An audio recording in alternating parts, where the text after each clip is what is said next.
a daisy. Hey everyone, it's me again. Thank you for joining us and watching this video. I'm not going to be talking long, I'm just going to do a brief introduction. I needed to explain that most of this video after the flight is going to be intentionally black on the screen. The camera was in my pocket and I forgot that it was turning on, which was fortunate because the instructor was talking and saying a lot of stuff that I knew I wasn't going to be able to remember all of it without having someone to record it. And thankfully he said a lot of the good, decent stuff that I know is going to help me and probably help you too. Once again, if I haven't already proven, I am going to basically be raw and honest and open. You're going to hear my dumb self not knowing a lot of the questions that he asked, and I should have. And, it's a brutal lesson. This one is more I don't have the camera that's on top of my head. You just see the body camera image of the instruments, which is perfect for me watching back and being able to see and everything. So for those that are more into the sceney kind of stuff, looking out the window, looking at everything more or less technical, this may not be for you. But everywhere up until the point that I know is not okay to record is going to be blacked out on purpose, and it will have in the middle that says intentionally left blank. Please consider subscribing and liking, and if you're that interested, please join up on my Patreon on the Eager Van for $1 a month, and I can put that money back into the account and help me this grow and do more stuff like this. Alright, have fun.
rushing. Oh.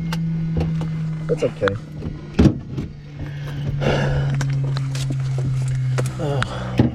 Mac's a nice guy, but I've learned more reviewing this lesson. Well, that's alright. You know. tough sometimes. Yeah. So it's not his fault the lessons have been broken so much because of the weather. Yeah, it's tough. Well, that's why you fly with other guys. You know, and pick the stuff up. All right. 6. I'm just gonna push here on the. Yeah, I'll get out. No, it's okay. You stay in. No, you sure? Yeah, just keep your heels on the floor so you're not on the brakes. Yeah. And I'm just gonna tell you which pedals to press. Give me a bit of right pedal. A little bit more. Straight. Left. Straighten it out. And you see what's nice is that now that I have these trucks here, I can just back the plane onto it exactly where I left it. That makes sense. Now you don't worry about tying it down or anything, because I'm just gonna take it right back up. Oh, okay. So you don't want me to put the control lock in? no, just get your stuff. Okay.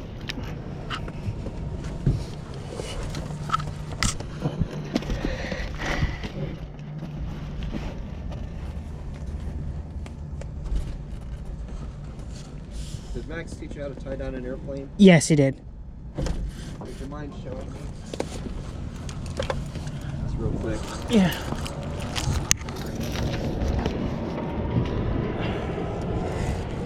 It's not really much length, but he showed us how to do the lap and then again. Yeah, this rope's a little short. So you do That loop, you do this, and then what? and then you do it again, and then if we had more length, we put that and that again. So when you do, well, actually, like do it like. So we had the first part. Now what? I mean, it's going to be half this short. Yeah, you don't need to. No. No, you gotta wrap it up under, and see how it crosses, Yeah. and then when you pull, it locks it in. Oh, like that. So this is actually secure right now. Yeah. It's Okay, that's a lot better. Yeah, and then to undo it, you just put that end through and you just pull there. Yeah, because he has me do that last bit on the second loop. He has me do two Yeah, loops. that's just to secure the end. Go into the bridge like that. And a few.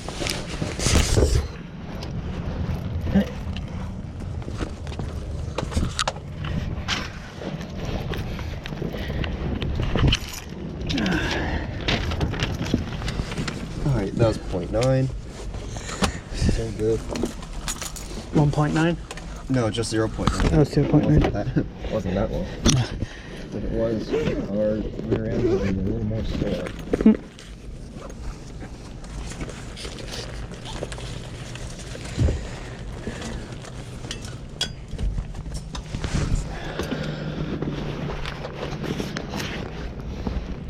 Okay. Now, whenever I shut a plane down, I do the big 3. Yeah. Mags, master, fuel off. So mags, Yeah. off, he's out. Master switches off, and then fuel and then mixture is idle cut off. Okay. And that works on any airplane, really. Put the keys there so it doesn't tread on it.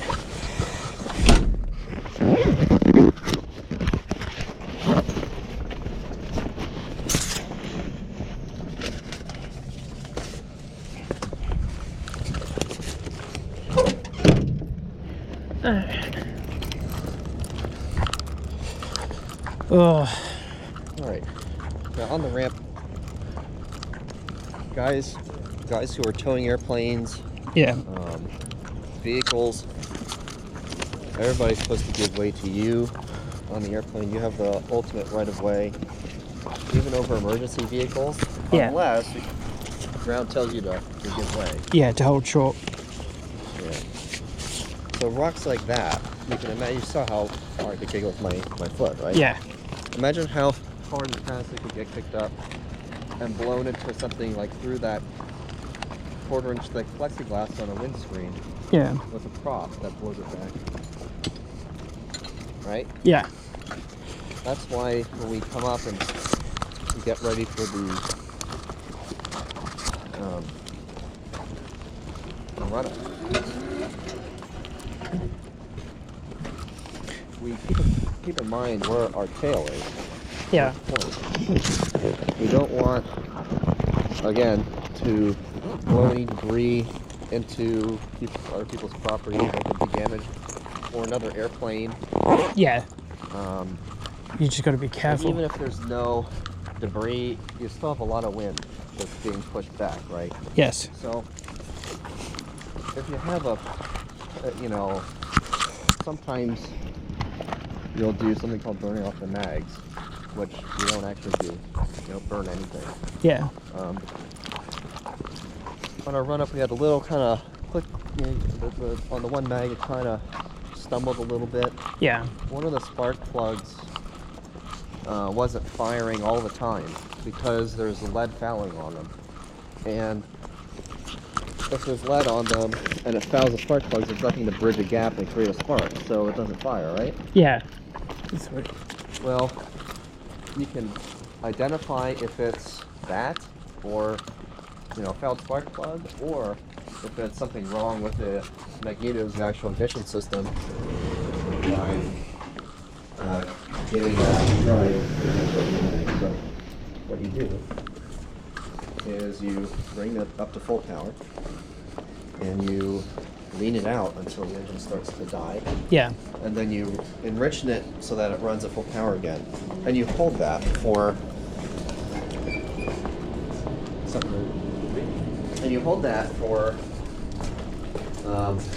it depends. If it's very mild and you just wanted to clean the mags, Yes. clean the plugs for quick period, you know, 15 to 30 seconds. If it's kind of bad, because you know what happens is it'll dip below the limits. You know, it'll drop above 125, which is our max. Yes. So we can't fly. Well, we have to determine, is it an issue with the system or is it just dirty plugs? So we do that full power, lean it, and we lean it back for however much if we think it's really bad, Yeah. we'll do a minute, maybe 2 minutes, but no longer, because if you hold it too long, especially on a hot day, the engine just gets so hot and you can cause a lot of damage internally that way. Yes. But you do it for a minute, okay? You roll the RPMs back down to 1700 to check the mags, and do a mag check. If it worked,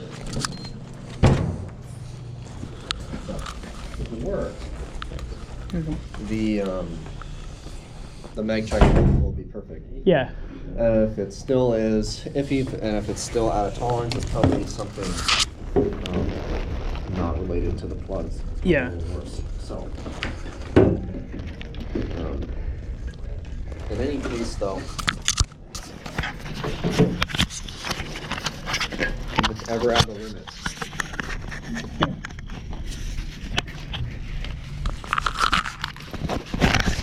that's it. Yeah. 125 drop each side and 50 between the mags. Yeah. So if it drops 126, it doesn't pass and you can't fly. Yeah. It's close, you know, it's like at 130. No, if it's more than 125, it's over. Okay. And you take it back and you say, hey, y'all are the mechanic, and you get them to fix it. But that's what to do. However, have somebody show it to you. Yeah. Don't just.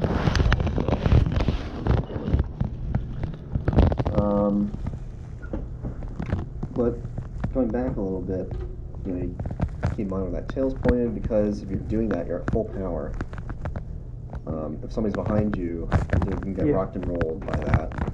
You know, if there's an airplane, let's say you have an airplane parked somewhere and they're in a configuration where tails are, you know, airplanes are parked tail to tail. Yeah. If you start up, now you're blowing all that air into the plane behind you, and the control surfaces, if the controllers not in, are going to be blown Yeah. to either limit, and it's going to be not very Good. Yeah. good. It's going to be very not good. harsh. Yeah, very not good. Yeah. So Queen City Airport, I don't know if you saw it. There's a flight school there. Yeah. They have airplanes like this. A couple of them anyway. Fiberglass. Yeah. Okay. They, those guys over there have a little habit of not putting the controls in and then starting the planes when they're tail to tail. And one day, the rudders are going crazy. Even though they had a rudder lock, they didn't put it in, and then the person started, and that rudder control point, one of them, I think the bottom one, the hard point in the fiberglass broke. Yeah. And they discovered it in a pre-flight, and a good thing they did, because you couldn't see it from the outside. You had to actually move the rudder, and hey, holy shit, this thing's broken. So, Wow. yeah, and they figured out who did that, because it wasn't broken before that pre-flight, before that guy started playing up, so. Huh? What? Alright. Traffic patterns. I teach differently. You don't need standard rate turns at all times is not how it works. Okay. And if you're anywhere else that doesn't have wide open spaces and giant runways, it's not going to work. Yeah. It's impossible.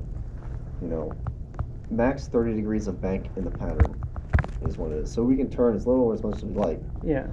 Just But no more than 30. no more than 30. Yeah. I do. The way I got them. I'm the Professor Awesome. Yeah. Well, I mean, I know you guys. For maximum efficiency. Right. Well, I know you guys are of a higher caliber from your great, terrific flight instructor, who, of course, is 1,000 times better of a pilot than any of us combined. We got great overweight. What? We got great flying overweight too. Yeah. Plus, in like there, Are you trying to do flat joke? I'm not actually. I'm pretty good at the flat joke. I think out any sir, but anyway. Jesus. Anyway. We cannot bring up a bridge track.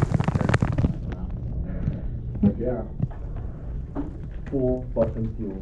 Woo! I've done it before.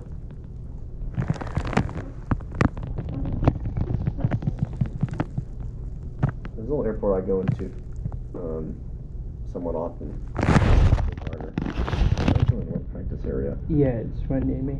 I know it. Okay. Yeah, I'm in Promenade. Cool. So, if we don't have a good climb and we wanted to turn on a hot day, let's say, and do left traffic on Yeah. runway 26, well, let's just look at it. Let's see where Pretty tight. it's up here. The engine stutters there. You know what is right here? You know what that is? We call that a hill. Yeah. If we did a standard rate turn and we didn't have the climb rate Yeah. and we continued, we just turned right into this hill. Yeah, you would hit I it. mean, even with a properly flown, on airspeed climb, it's still sketchy to turn at 900 feet and aim toward this hill because that terrain is pretty high. Yeah. This doesn't really do justice. And, standard rate. Just won't cut it. It just won't cut it. And even so, I like to keep my patterns in tighter anyway. But So anywhere between 30 is you go up to 30 degrees of bank, as they say. Try not to go much more than that because you have a higher risk of stalling the airplane. Yeah. Let's see. Where is it? It's somewhere in here. Yeah, that's where it is. I flew an airplane out of here for my friend. And if we just kind of get down and What's that? I can look around, sort of. Here we go. Okay. This is Bendigo. Come on. Okay, this definitely does not do it justice. These mountains are fucking huge. So, standard return will put you into there easily. Yeah, you And- see if it. Yeah. So, just to drive that point home there. We can make those turns tighter and keep that a little closer. We're a little far out. Yeah. Also, we do get, we need to plan ahead getting into the pattern. Yeah. Remember where we're coming from. We think about the orientation of the runway You to gotta, us. yeah, you gotta think 5 minutes ahead, like you were saying. Yeah, you need to find this ahead of the airplane. Then we'll take up and climb. We try and hold around 70 or more for engine cooling and also for better visibility, but not much more than like 75, 80. Yeah. Because at that point we're just flying straight level more or less, and it just takes forever. We need that full power for the climb. If we're going to climb more than like 100 feet, and we need to do it quickly, we're going to be adding full power for that climb, and then adjusting the power back, cruising through neutral altitude.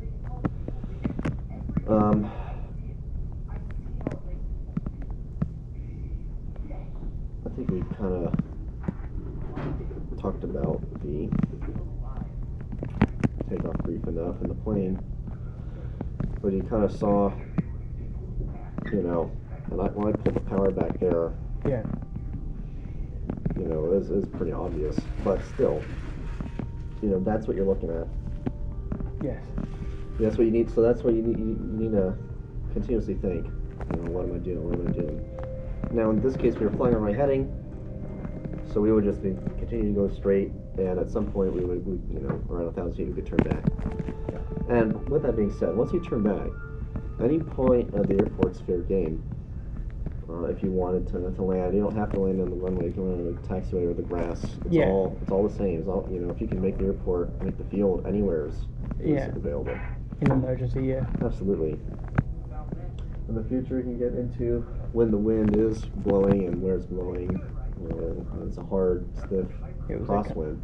Yeah, it was lucky today it was calm. Yeah, that'll change how we do that, how we handle those emergencies. If you have a strong headwind, and let's say it's a strong crosswind, even from you'd want to make that turn back into the wind if at all possible, because the wind is going to blow you downwind, right? Yeah. So if the runway's here, the runway's not going to move, but the air is moving, and if it's a right crosswind, let's say we turn to the right, it's going to try to push us into the runway, but because we have speed and we're going this way, it's not going to push us that bad. Versus if we turn to the left, now we're going way downwind. Yeah. And so just food for thought for now. Yeah. I'm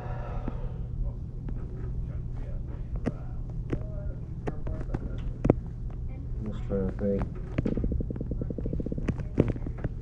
And then after we level off,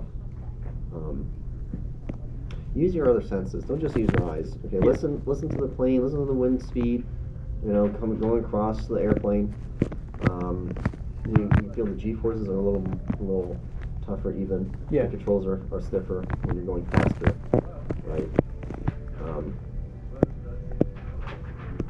We can't, especially in rough air, maneuvering we can't be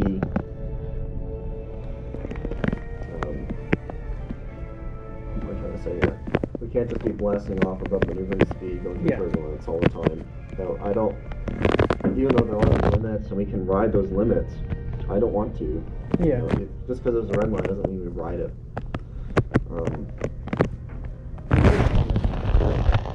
Do you know what a stripper pole is? You know what a barber pole is? Yeah, well Mike does, of course. Ooh, I was fired. Yeah, was she trying to show you how to do it at your new job? That doesn't make any sense. What the hell does that mean? Is my new job my DJ at a strip club? Is that what you're kind of? No, she was trying to show you how to ride the pole because that's your new gig. Because I ride the pole. Yeah.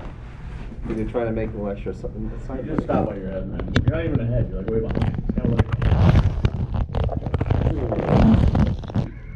You know what the barber pole is? Yeah. Are you talking about for your haircuts or on the No, speed? I'm not on airplanes. Yeah.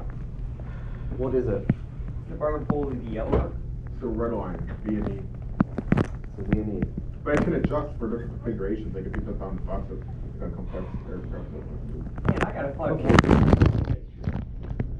Well, they have a barber pole on that, and it's analog, so. Anyway. They say, you know, it's a barber pole, not a stripper pole, don't ride it. You know, as a way to say, you know, don't push it, don't fly it to the limits. You know, for safety, give yourself some. So when we level off, first of all, we level off, we accelerate from 70 knots, whatever, to our cruise speed, or at least a little faster. But we need to get to that speed first. If we just pull the power back immediately, we're just going to waddle there and just barely reach it. Yeah. Assuming we pull the power back to cruise setting. But initially, you just pull the throttle back a little bit. And that didn't change the power at all. Yeah. I mean, all that happened was instead of that throttle valve being edge on into the wind, it was cocked slightly back, and that changed almost nothing. Yeah. Inside the carburetor, it didn't really change the airflow of the engine. Well, that's supposed to fly for you guys right now? No, we're flying this afternoon. Oh, yeah. Okay, well, my students are here. Flying my ground school. Yeah, we're gonna fly much ground school. Okay. Not a lot of altitude, but... The cost right now, what time is it? We got 4 minutes. Yeah, no, I think we're flying this afternoon, and then I'm flying solo tomorrow, Thursday. Not tomorrow, Wednesday, Thursday. Jeez. I don't know what's up with this flight. Like, I cannot think at all. Yesterday I was drinking a cup of water. Let's see if we can't find a good picture of everything. You are what, like 19? I'm 20. No, Jeez, come on, man. you're 17. So, nobody says that's not his picture. So you're Nobody 19. says you have to know the system of the airplane so precisely that you could 21 be July. a mechanic. Yeah, just know what each part is and what it does. Wait, what? What do we have? Weight-wise, Well, you I'm have to middle schooler. understand You know, at age- least Oh, time? We got 4 how the minutes. systems work. Yeah. What the fuck is that? Somebody spill something there? I like coffee. No, my coffee. I made it. Yeah, that's the only one we got, really. Yeah. That's something there. His name is Patrick. Can I get a large picture, please? Of course, the best would be to actually have an airplane propelling off. Yeah. And then I can tell you the cylinders and the spark plugs and the. Okay, so this is without Yeah. the cylinder. I thought the prop should make it a lot easier to see what's going on. So let's look at this picture zoomed up, shall we? Yeah. Ooh, that's really nice political photo. Alright, so the now this one's a little bit different, but our plane only has a little tail thing here, so Yeah. to see all the stuff from like here back, we have to, that's it. It's handy even to have a flashlight during the day to kind of peer in dark places. Yeah. Alright, so tell me everything whatever you So there's the oil filter, the white thing. We got the oil dipstick, the fuel drain. We got the cylinders here, carburetors. what are these actually called? Those are the covers Covers for what? What's the name? for the carburetors. And they have spark.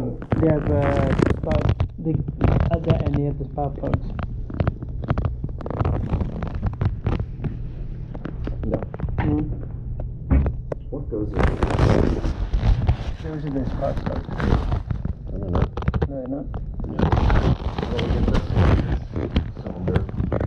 All of these are much more than ours, so this is a little heavier.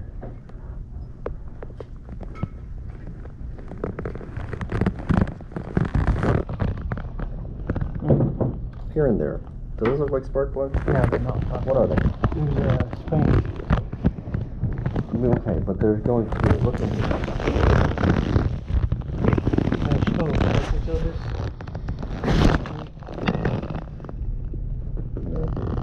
These are valves. Yeah.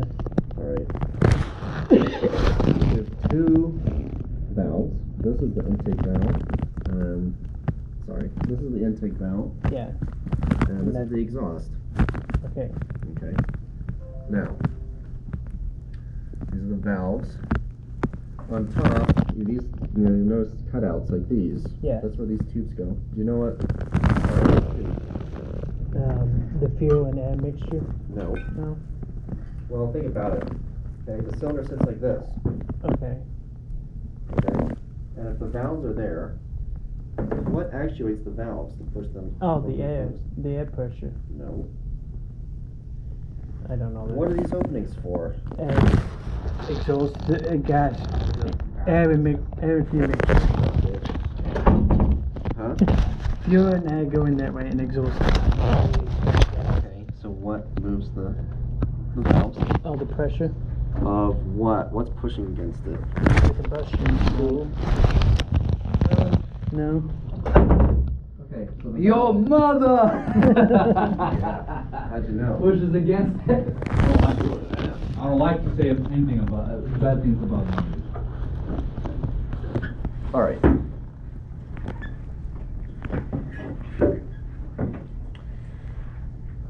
The push rods that are in there. And one of the push rods, there's a camshaft that's in the top of this engine that rotates, that's geared to the crankshaft, which is where the prop and everything. So Yeah. it's turning, and then here's a gear, and it turns a little gear in here, and it rotates. And it pushes against rods, and those rods are in those push rod covers. Yeah. And those push rods push against a rocker arm that rocks against and pushes the valves open and closed. Okay. Those springs hold it closed or up against the cylinder, as otherwise there'd be nothing to provide resistance to bring, once it pushes down, what brings it back up, Yeah. right? So, there's the valves. And so the whole plate that they put on top here is called a valve cover. Yeah. Alright? So these are the valves. Where the tubes aren't here. But maybe we can get a hint, maybe what these things are. If we just kind of take a look. What are those? Those are the spark plugs, I guess. Right.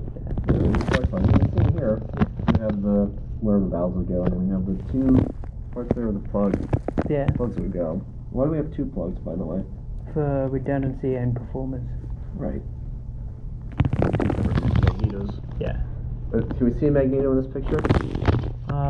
I don't believe so, unless no. What's that? I guess the magneto. Yeah, it's one of the magnetos, and then there's one on the other side. Yeah. And they don't have the lines hooked up, but if you can see, those little silver or gray lines go, and Yeah. these are hanging down, but then the other two are going up, and they would attach these onto the back of the spark plugs. Yeah. Alright. Other engines I've seen like this, they had a chain here for the compact. I guess that's different for this one. Well, we're getting to that. We're not there yet.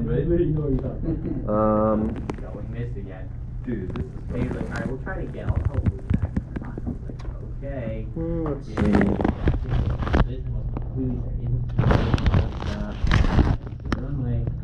There are pieces missing here, Yeah. I think it's always not you, right? so it's not all together, which is kind of lame. I'm like, you fucking think? You fucking Yep, that's right. And magneto.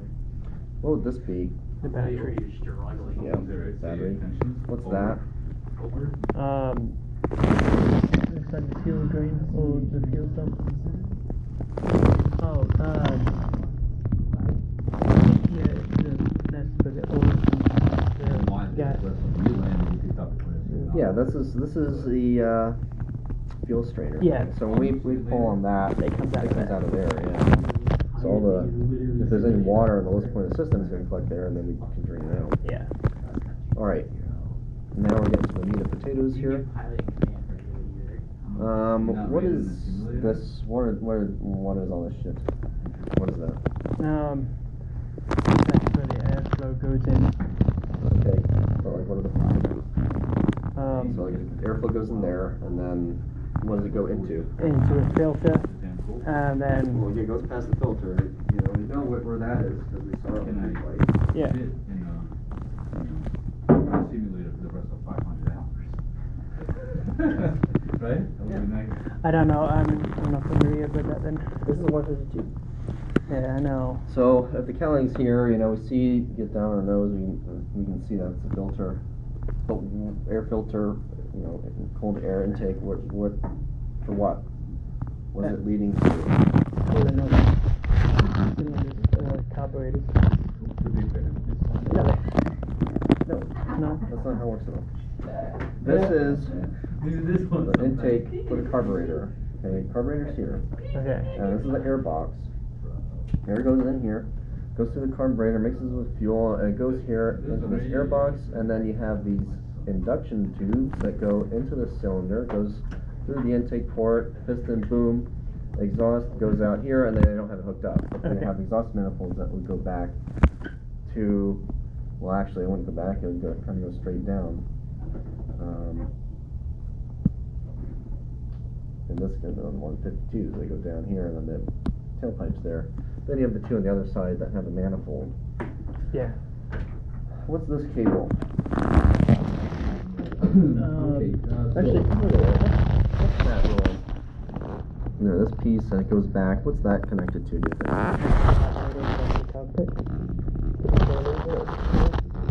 Well, I mean, it is. But what lever do we manipulate to move that?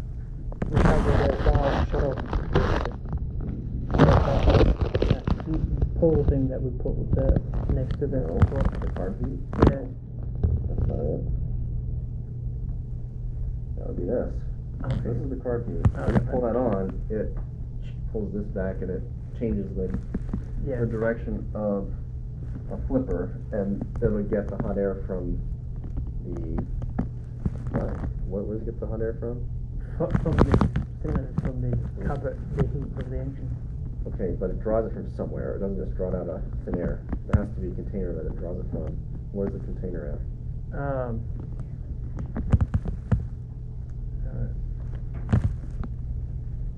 If it's not the engine, I don't know.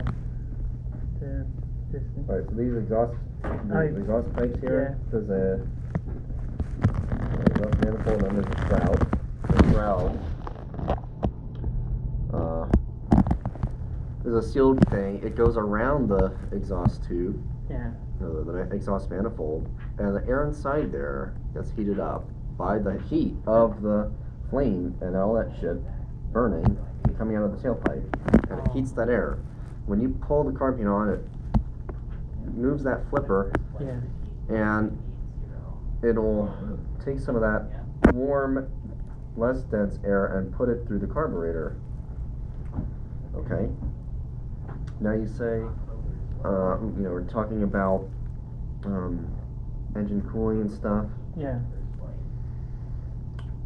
The air comes through and goes through the cylinders, I think, and then I have these, like these orange things, like different colors too. And this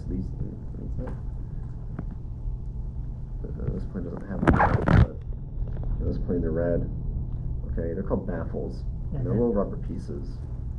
And these, when you have the cowling on, seal the compartment in a very particular way to get the most efficient airflow out of the engine. And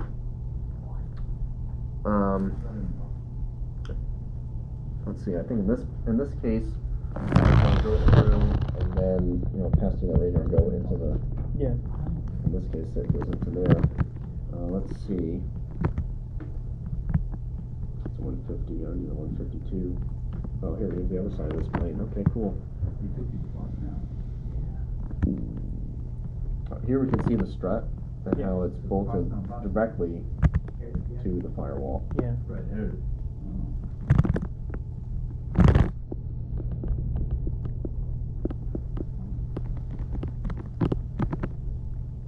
You can see the carburetor there, the intake ports. Yeah. Is that whole thing that is that way you get what they talk about the carbon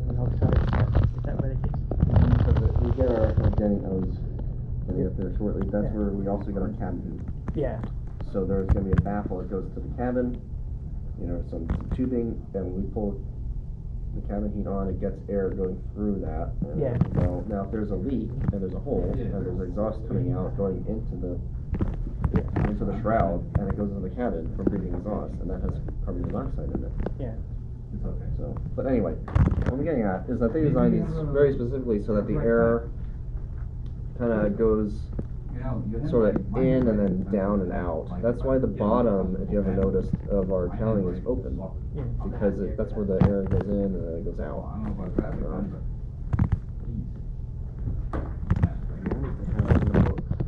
They're good. Like, they're fine.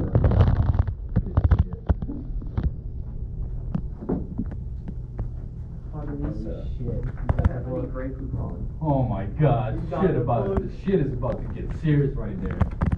Christopher, when you're done after today, Yeah. you can literally become an engineer of the airplane. You can literally go home, buy a kit, and start building a kit. Yaw string. Don't forget Dave's the done it yaw. like 5 times. Don't forget the yaw string. Don't forget it. Don't forget the yaw no, string. don't You know what the forget it. yaw string is? No, you had me last time. I Like think. in the YouTube video. Sign him fucking up for it, dude. What is your email? We'll sign you up. For some yaw string. Yeah. It's, email is on the same C. Blythe Bartram LCC. Oh, okay. So you want to use the Ultra IC one? Yeah. No problem. We'll sign you up for Ultra IC one as well. Oh my. Alright, hey, what information? 5. Cross country flight planning? 5. Air traffic control. Clean assist. You did not say 4. Don't worry if it's raining. I'll just say give you 4. Yeah, okay. Holding procedure. Oh, compliance with the procedure. That's good. Holding procedure. He was giving you copy. Your copy. So I'm giving you 5. I'm sorry. Compliance with departure and arrival. You didn't know about this shit. Use of radar. Radio comms. Okay. The reason why we put our engine cooling when we run up hot out is because of engine cooling.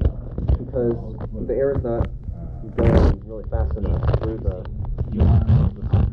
ground cylinders and cowling You put 178 over there, even though you were supposed to keep the engine Yeah. as full as it would like to be. I'm guessing like a day to problems and stuff like that. So, it's got Well, not really more so the wind, but just the temperature. Yeah. You know, it's cold enough at a low power setting, which is you can absolutely. Yeah. If you have it on a high power setting and you lean it out, it's going to overheat. Yeah. As long as the engine's below around 70% power, we lean it, but we can't damage it because it's not creating enough power to create the heat and pressures to overheat the engine. We don't really go into it here. But anyway, we have the air inlets, and they go in. They have baffles into these auxiliary rubber things.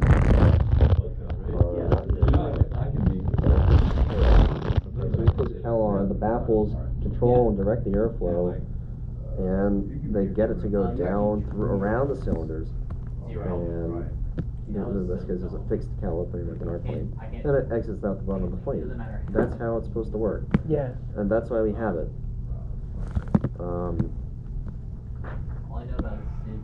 So when we do a pre-flight, we look inside the cowling. Okay, look through the front, and we see there's nothing there. The reason why we check is because there's something blocking that. There's something on it. First of all, if there's a bird's nest or something, it's going to catch on fire. Yeah. And that might not be cool. You know. Yeah, see, here's the exhaust stuff. There's a manifold. Yeah. Yeah, 152. All right, so there's the manifold in this case. Actually, this is a 150. Really different setup there. Yeah, I haven't seen a 150 cowl off recently. Remember. Anyway, there is a cylindrical. Yeah. And it's there. There's the tube, and that's going to the cabin. I wanted to come land, and you were not on the spot. But the carb heat, it gets that now with the carb heat. you know, you're moving a lever, so you can, if you pull it halfway out, you're getting a mix of cold and warm air. Which Yeah. you don't want. We want to treat it more like an on and off switch. So we want it on and we want it off. Because if you have it on like halfway, Yeah. the conditions can be right where you just, it'll make the carbides, because it's I not, wanted to land, that's why I pointed out. not too cold, Right, not I too hot. waited, but I saw you. Yeah. If we So, go back a bit, you know, don't we talk want about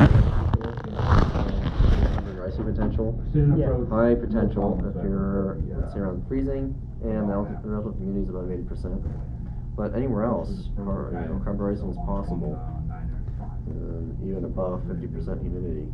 And at high temperatures, even on a at 70 degrees, if it's 80% humidity outside, We have what? you have a high potential for carburetor icing. Yeah. So No. that's to deal with the humidity a lot, but you just create those perfect temperatures in the engine. That's what does it. Yeah, you would avoid that. Yeah, but it has nothing to do with the cylinders. Okay, the cylinders don't create heat. It's all about the exhaust coming out, the hot gases. Might have it, might not have it. I don't know. Over half of the temperature, over half of the heat that the engine produces, Yeah. and it's inefficient. You know, internal combustion engines are only like 20% efficient in a thermal sense. Yeah. Okay, because all it's heat energy, right? Majority of that heat energy goes out the tailpipe. So that's where it happens. And then you pull that heat, put it to the carburetor, and you put it to the cabin. Or you don't pull it anywhere, it just sits there, and it just does whatever. Max, how many pages of this? It's like 5-6 pages. Okay. Okay. We don't have a cylinder temperature gauge, but you can kind of infer it sometimes. Avoid excessive cylinder temps, increase airspeed, enrich the fuel, and make sure and or reduce power. And any of those can help reduce the engine temperature. If we really wanted to get into it, we can go into how exactly the mixture is using temperatures. EGT exhaust gas temperature. If we have a system like that in the plane, does this plane have it? No. This plane does, EGT. So people are reading it tells you at that moment in time and these exact precise conditions, how efficient is the engine running? When you lean it out, you pull it back and then you turn it out, that EGT gauge is going to go up and it's going to hit its hottest, and then as you continue rolling it out, it's going to decrease again. Where it's up there, its hottest is peak EGT. It's the most efficient as far as burn, because the fuel and air ratio is as close to perfect as possible. However, the engine is the hottest. Yeah. So usually you would enrich the mixture and bring it down a little bit. Yeah. And as a result, the engine will run cooler. But if you have a fuel injected airplane, it's a little bit easier. You can lean it and get it cooler on the lean side of peak.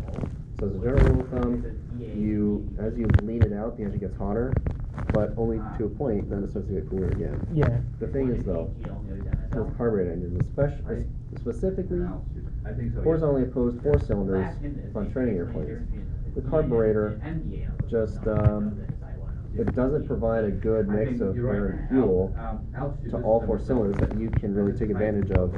Yeah. Leaning it to the lean side of peak and to run it that way. Correct. So typically, If you look at the approach, the way everything's set, and every airplane's gonna have different, just slightly different rigging and slightly different adjustments for fuel and air and carburetor, and you know, it's all just gonna be slightly different. but this is your DH, But which is 200. in general, especially in our planes that we So specifically mandatory fly, 400 IFR, okay, our specific tail numbers, our planes, when you get to peak EGT and leaner of that, a couple cylinders aren't gonna be fine anymore. Yeah. Because some of them have a right fuel air mixture, and the others are too lean to run. It's just how it is. So we just are on the rich side of peak. Okay.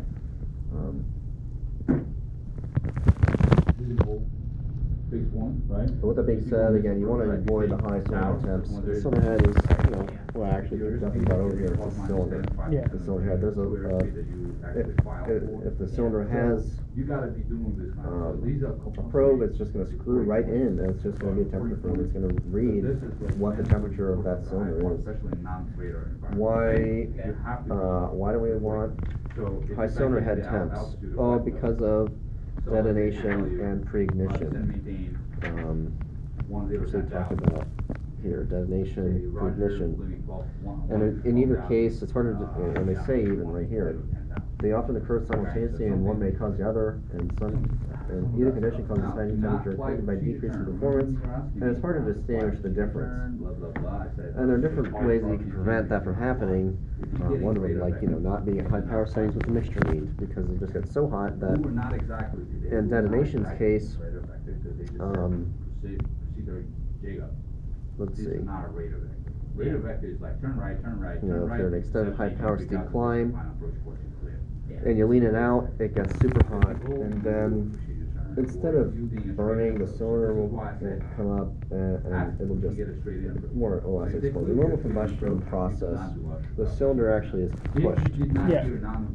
like this hand shows, I guess. But in detonation or pre-ignition, the forces, the explosion happens early usually, Yeah. and it just slams and it smacks the cylinder instead. And especially in pre-ignition's case, because the mixture ignites prior to the normal ignition event. Yeah. And usually because of a residual hotspot in the combustion chamber operated by a small composite on a spark plug, cracked spark plug, insulator, or other damage in the cylinder. So if there's any imperfections in this carbon, it gets really hot. That carbon, Yeah. heats up and holds on to that heat, and it gets hot enough to just ignite the fueling mixture as it's going in there. Not cool. Sometimes there's another effect that they don't talk about here that also sometimes happens, though it's not common.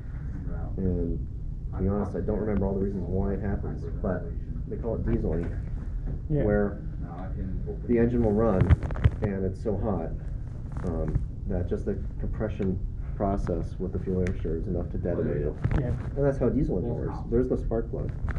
The compression of the extreme compression of the fuel and air gets so hot that it just automatically ignites instantaneously, and then it's the cycle. Still a four-stroke engine, but it just diesels. It runs without the spark. In that case, not normal, not good, but I think it's only something you really notice on the shutdown anyway. 66, Cleveland here. Don't take all that with a grain of salt. Okay. I don't remember the diesel stuff. It's not common enough they put it in the book anyway. Yeah. Got something wrong. Anyway, no, I'm gonna cry to you. It's so emotional right here. Anyway, this is why it's important. You need to understand the system. You have a book though. Yeah. I have that. I managed to get it. Okay, good. In there, there's section 7 is the airport system descriptions, and it'll detail schematics of systems for the plane. Well, the thing is, Jefferson gives you generalities. The POH gives you the specifics of the plane you're flying, which is what you need to know. Turbochargers, we don't have these. And if we did, Crazy, yeah, the engines, first of all, would have a lot more horsepower. Second of all, we wouldn't be able to go full throttle at sea level, because what happens? The operation, normally aspirated engine from sea level and up higher, the brake horsepower decreases. With a turbo or supercharger, it ups the horsepower because you cram more air in there and more fuel, and get more. That's one of the ways you can get higher power out of an engine. Yeah. You just put more air and fuel in there. And you have high and low blower, and it keeps the power up even if you're at a higher altitude. Whereas northern aspirated engine, like ours, just decreases. By the way, normally aspirated means when that cylinder comes down and the air intake is open, the ambient pressure of the air fills the void. Okay, so the pressure of the air is what's going through the air filter, through the carburetor, getting the fuel air mixture, and it's its way into the cylinder. That's normal aspiration. Yeah. For the most part, cars are like that. Okay, normally aspirated, there's no turbo or supercharged. Okay. It is normally aspirated, and then there's forced induction. Forced induction is turbo supercharging kind of stuff. Yeah. Right. So how does it work? Well, you still have the air intake, a filter, but then you have a turbocharger here. Yeah. And there's a turbine or compressor wheel that compresses the air and it throws it through the throttle body, which regulates the airflow into the engine, and then usually you have fuel injected planes. That's what I was getting myself mixed up with. Yeah, and a fuel injected plane. If we look at it, ooh, good fuel injected plane. Let's See what I see. wanted to say. That's the 182, for example, has fuel injection. Yeah. And they have this thing called a spider on top, which sits right there, and you have all these little lines that go, and those go directly to the engine. Yeah. All this will be solid. They don't have a carburetor, so you don't put the carb heat. All it is a throttle body. If you have a fuel injected car, which most cars are nowadays. I hope you don't mind. Yeah, unless you drive like something like a Volkswagen Beetle. They have throttle bodies where they just have the airflow going in, it regulates it. But it's the same way. You know, they still have the throttle plate and everything, the throttle valve, but it's just air regulating airflow. Yeah. The computer or whatever is going to determine how much fuel gets put into the cylinders for the air and everything going in. So my car is naturally aspirated, no turbo or anything, has a throttle body, and it has a mass airflow sensor that senses how much air is going through, and then it'll put the fuel in to give me proper production of my engine so it runs.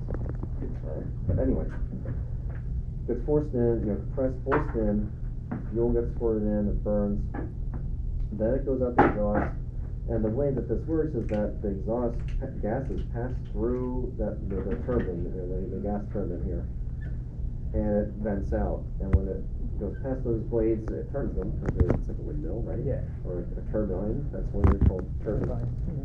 Turbine engine is actually talking about the blades in the back, and then an exhaust off the plane after that. But the thing is, it's kind of like a self-heating loop. So if you just slam the throttle full forward, wide open, from idle, what's going to happen? Well, air is going to go in, it's going to combust, it's going to exit, it's going to spin up this turbine. And now it's going to spin a little faster. There's no restriction, it's going to put more air, cram more airflow in, go in and out, and spin it up, and it's going to go even faster and faster and faster. Yeah.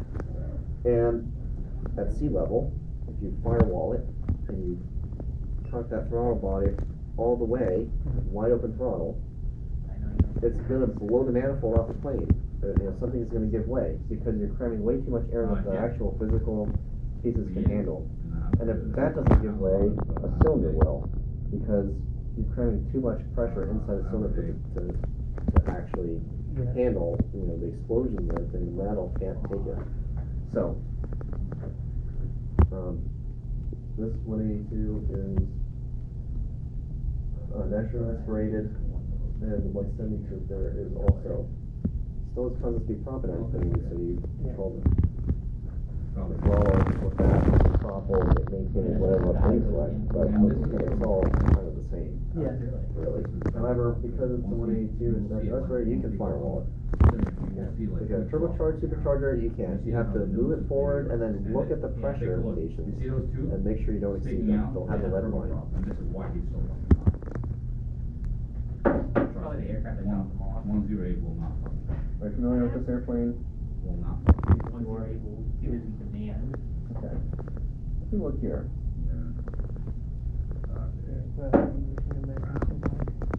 Ground. Yeah, the Merlin engine is a hell of a thing, isn't it? Yeah. The sooner the better. This this one is in the, okay, here's an manifold pressure. The Merlin engine, if I recall, is, correctly, is turbocharged. It's a fighter. Look at the manifold pressure gauge. It goes all the way up to 61 inches of manifold pressure. In a normal aspirated plane, like our movie complex, normal aspirated complex, you bring that throttle wide open, what's going to happen? The manifold pressure gauge is going to read about what the ambient pressure is. And sitting on the ground, the manifold pressure gauge shows you barometric pressure, more or less. Yeah. Right? And if you set the altimeter based on that, it'd be pretty accurate. Given the errors in the instrumentation. Yeah.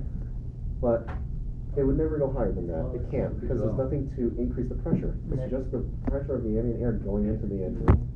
The normal induction. Both the turbo or supercharger, it increases the pressure, and it forces that air in, and it creates a higher pressure. You get more power out of it, so you can go to 3,000 RPM at 60 inches if you really need to. Really cool plane. Bro, this is great. Now, when are you taking your rigging? Like, He's never watched it. This is a fun video. This guy, Kermit Weeks, he owns the place down in Florida called Fantasy of Flight. He has a shit ton of planes. And one of that is his P-51. And he has a few parts that he does reviews. They have Flies the plane. This guy's P-51. yeah, they have a spare part in Osh. That's the same place where they have Oshkosh. They have a spare part when they go and fly. Yeah, man. Warbirds are really cool. B-17 bomber I was on. That was amazing. Oh yeah, they're really cool. They're old school. Something to look forward to. But they all operate the same way that these things do. Yeah. Still internal combustion. Engine still uses the same gasoline. Laws of physics are still the same. They're just different. And Yeah. you have to know what's going on. And you gotta understand the nature of it. On YouTube. All good things. But these books are really your best friend. If you have a question, if you're not sure about something, look at these. Yeah. So, these are really pretty much, you kind of have to do and look at it. Other sources sometimes I'm glad I listened to my guess that the bookshop has unity and then it's like that. That's not true. Okay. Here's what we do. When the computer isn't ready, you get an image. You inspect. And it gives you this place, and there's the picture. Yeah. So now we just take that, and we, whoops. I wanted to do. The first image look up. Well, no, we just cut the link. Oh yeah, that's it. And we put it in. I did that. So now here's our image. Yeah. So then I can save it and then do that because it's a good picture. And it's tiled, which is really stupid. I wanted it to be.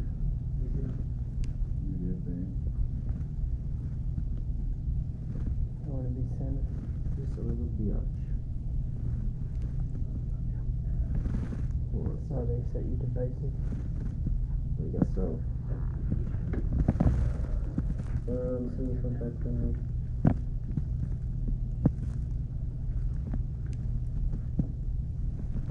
Yeah, because classroom one doesn't have admin controls.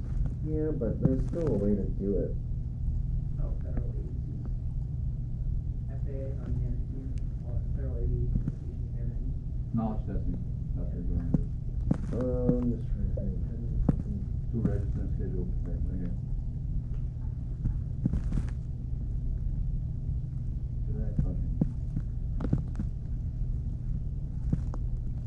Hold on. You can do it. I've done it before. I just forget now. Yeah. Whatever. I got That's the fine. practice one. Anyway. So, with that being said, Yes, you have a shooting protection. yeah. berate them when I see them in person. No.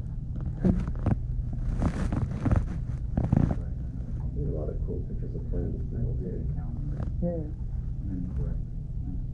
You spend all day looking at these things. But yeah, I live in this country. You can't do stand right turns there. It's just safer, really. But I guess whenever you do these, whenever you turn, right, whenever you move, you go yeah. left or right, the rudder has to be different. Okay. Alright, so in coordinated flight, when you add left aileron, you add a corresponding amount of rudder. Yeah. And then when you take it out, you take the rudder out with it. Okay. So, I don't know if you can't sleep things yet, but Yeah, we did sleep turns. cool. Yeah, really cool pictures. So I guess they meant the standard rate are more accurate. Well,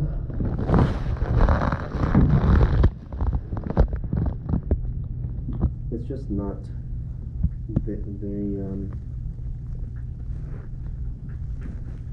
well, no, they don't expect us to do standard rate really.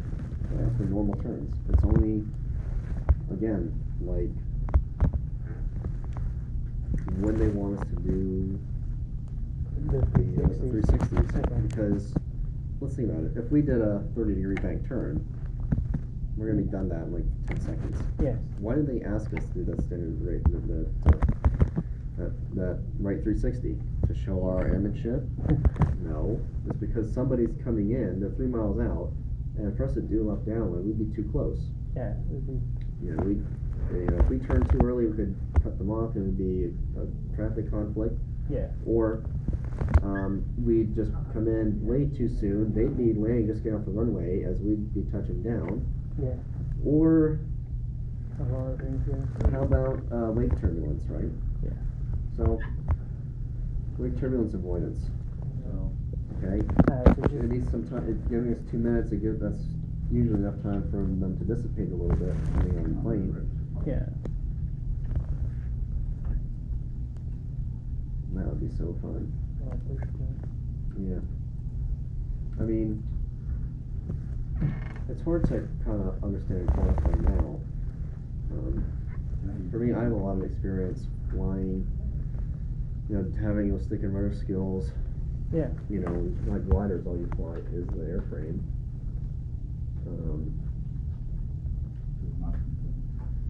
And so you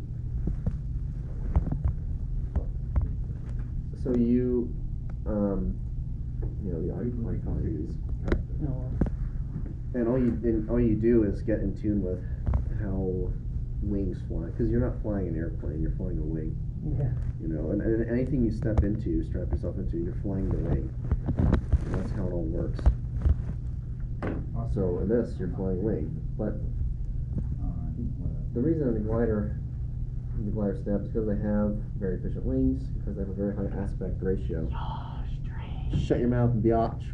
I'm getting there. So,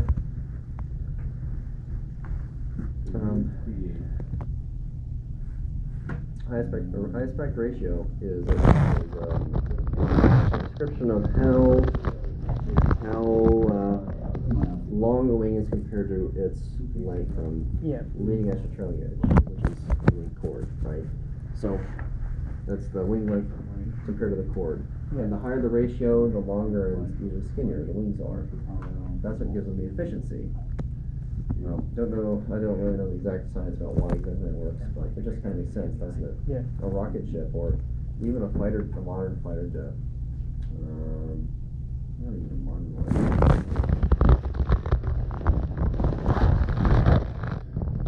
Short, stubby wings. Yeah. Okay, needs very high airspeed to fly, very fast, and they're not very maneuverable. But these fly relatively slowly, very maneuverable. Okay. How does an airplane turn? Turns with the horizontal component of lift, and we change that using our bank. Yeah.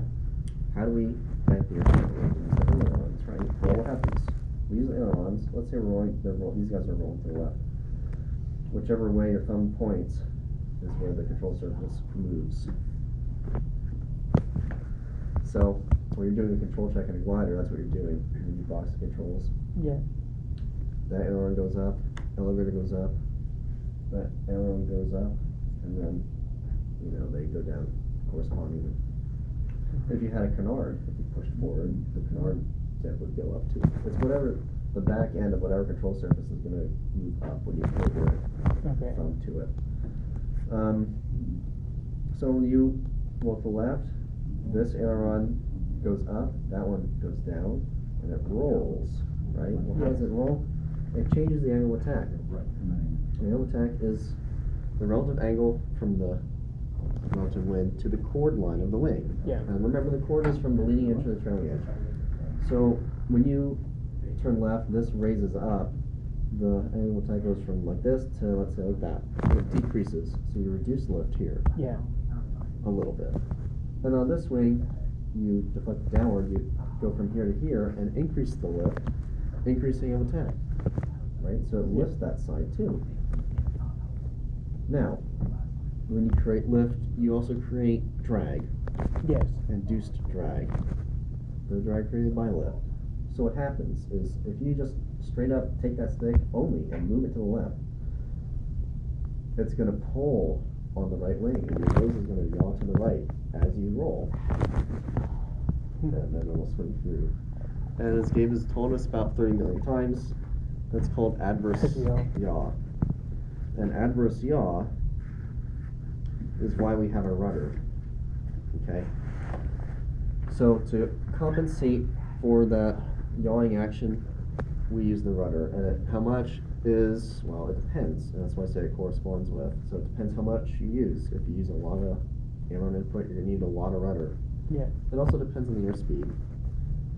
How much airflow is going over the control surfaces. If you're going very fast, and you have a lot of air going over the control surfaces, you don't need as much movement, first of all, in the ailerons to get the same response and roll rate, and you don't need as much rudder pressure. You don't need to move the controls very much. But like when we're in slow flight, or gliders in slow flight especially, the forces of adverse yaw are much greater. And you need a lot more rudder to compensate. And you need it also anyway, just because the controls are mushy. You know, you don't have a lot of air going on to begin with. Not a glider. In slow flight, which is usually where you do enough reading, and you'll learn that guys who spend their time in slow flight all the time and have to use flight plans that use rudder pedals, you know, it's part of their action. Like glider pilots and tailwheel pilots, and guys who tow ganders who are always in slow flight.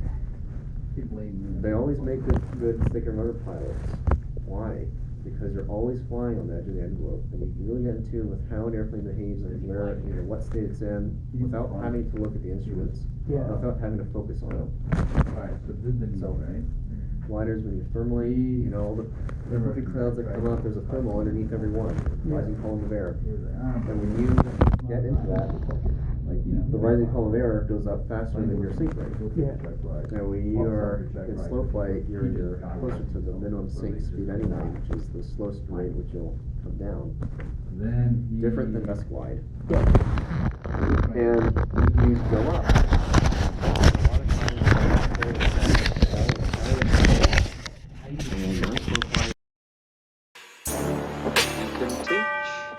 Monkeys don't fly better than that.